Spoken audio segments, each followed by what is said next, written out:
There's another word with P, that's punk, yeah? That's another word I've seen a lot in the English, British interviews I read of you. Or, whatever you've read. Whatever. There you go. I thought, yeah, let's talk about that first before we go any further.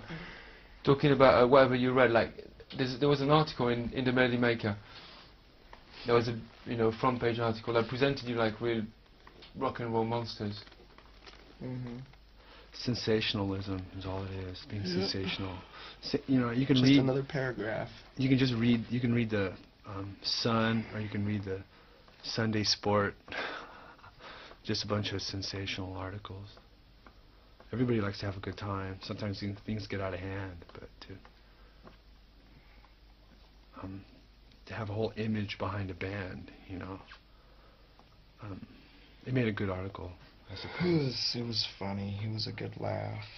Ho ho ho ho. So yeah, let's go back to punk then. Because the article, I think, people already read it, the other ones haven't, and it's forgotten. Yeah, punk, what do you use the word? That is a word that could, is from a certain area of time and music. And you seem to put it, you say it describes our music well. I think punk is just as vital now as it ever was.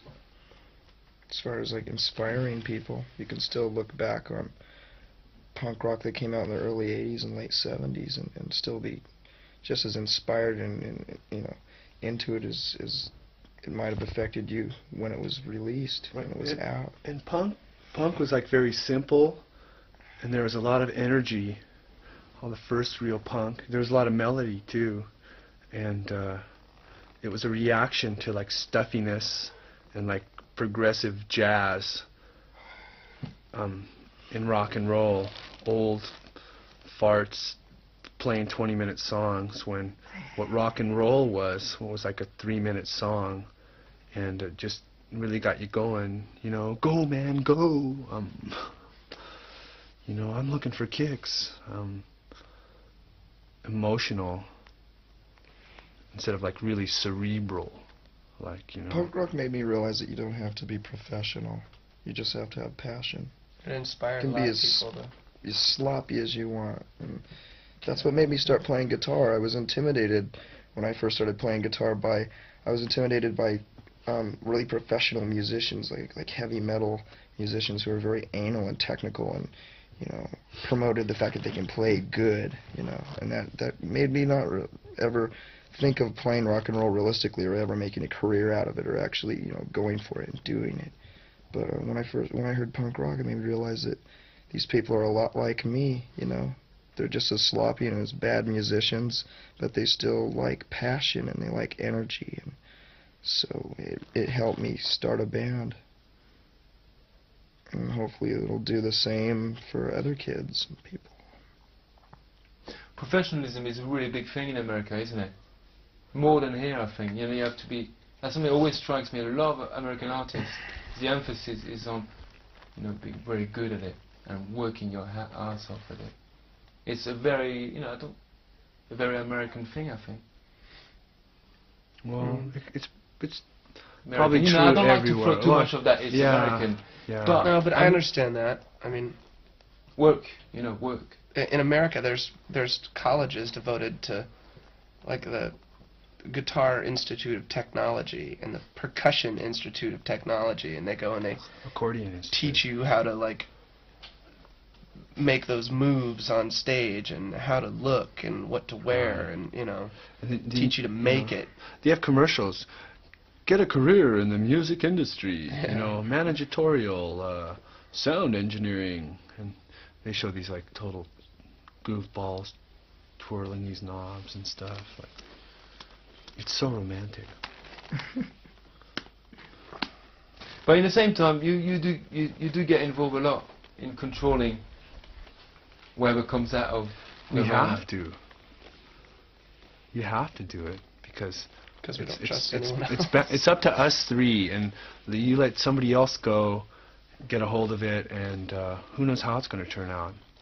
It's not going to be Nirvana. You got to be stubborn, too. Mm-hmm. No. It's a hard lesson learned, but it's the way it's got to be. Get it? Yeah, definitely.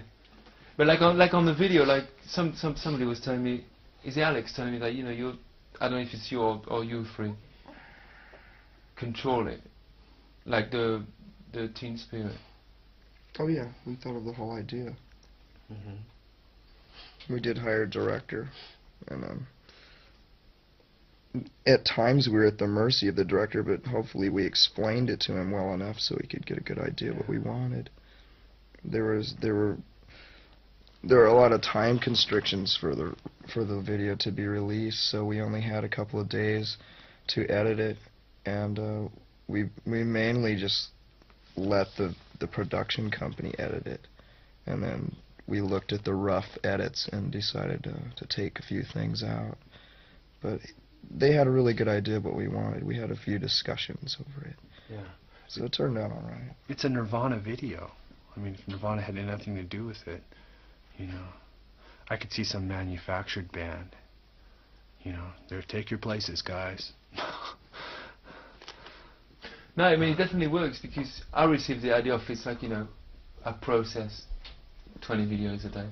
You know, like I receive them every day and listen to them. Yeah. Put him on without even looking at the label, looking at the name of the band. And, you know, I kind of watched it and then I stopped and I had to play it again, and it's just very, the spirit is there. And even if you had the sound, of course, you would have to look at it again because it just looks completely different. I know So the fans had a lot to do with it. People showed up there, and they weren't over enthusiastic. They were just very, very enthusiastic. It was like 12 hours of sitting around listening to the same song.